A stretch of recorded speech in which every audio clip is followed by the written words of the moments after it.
Travis Divablis, a dealer for King's Agri-Seed and also a farmer here in Washington County, Maryland. We're standing in a field of GrassPro. We're trying to make quality hay here. Ours is not necessarily the cheapest, and the feedback we're getting after a round or two of them using our hay is they're willing to pay a little more for our product based on the fact that their horses clean it up and are doing wonderfully off of it. So that's another advantage to this GrassPro mix is shows well in a bale, and people are willing to pay premium for the premium looking hay. So here at King's, it is our goal to produce perennial mixtures for you that return more money into your pocket, whether you're feeding them to your animals or selling them to customers. We've been getting a lot of really good reports this year on GrassPro. We sell it as one of our mixes. It contains both orchard grass and timothy. But one of the really ironic parts of this mix is it also includes tall fescue. And it has made its place into the horse hay market, which is really not a traditional place for tall fescue. So this is my GrassPro hay here that I planted 2 years ago, and I sell it to, I got 3 different horse farmers that I sell it to. So originally, before I started planting it, they was concerned about the endovite, and I know that the GrassPro is endovite free, so they are happy with the quality of hay that I've sold to them. And as you see, you know, it's nice and soft hay. It's got the fescue in it, and it comes back great after the cutting.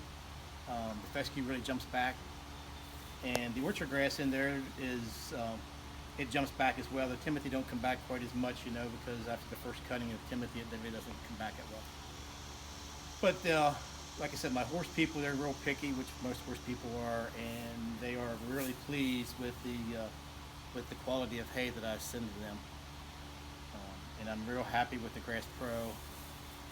Going into it, some of our hay customers were skeptical, especially in the horse market when they hear fescue. But you know, we have either friendly endophyte or endophyte free fescues in this mix, so we don't have to worry about that with the horses. And the feedback we're getting, you know, till we get this made, there's a lot of timothy in this, there's a lot of fines from the fescue, and our customers are saying their animals clean this up wonderfully, almost zero waste with all the fines, and just it seems to be the ideal balance for a horse hay, soft, palatable. We're just really having good luck with it. I planted some last year, September 11th. After I planted it, it was dry for like a month, so it came up. Wasn't sure it was going to winter over here because, you know, we have some pretty harsh winters.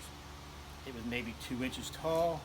In the spring, that stuff took off and jumped like wildfire, and it made some good heavy tonnage per acre. So I was real pleased with that as well. Adding tall fescue to the mix really gives the mix a lot of agronomic stability. We found that fescue is hardier to heat and drought. Also on the flip side, cold and wet. In this case, it's June, the end of July actually, and this field hasn't seen a lot of rain for about a month. And this stand is regrowing, there's fresh growth, which really comes back to the fescue in the mix. It's really hardy, which gives the producer a lot of agronomic stability. Beyond that, it's also less sensitive to cutting height, maybe compared to orchard grass, and also disease tolerant.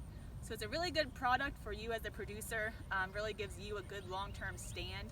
And then also if we can produce a good product back to the end customer, that's just a great situation all around. So this is the GrassPro mix. Of course, you can source this through any King's Agri-Seeds dealer local to you, right down the road.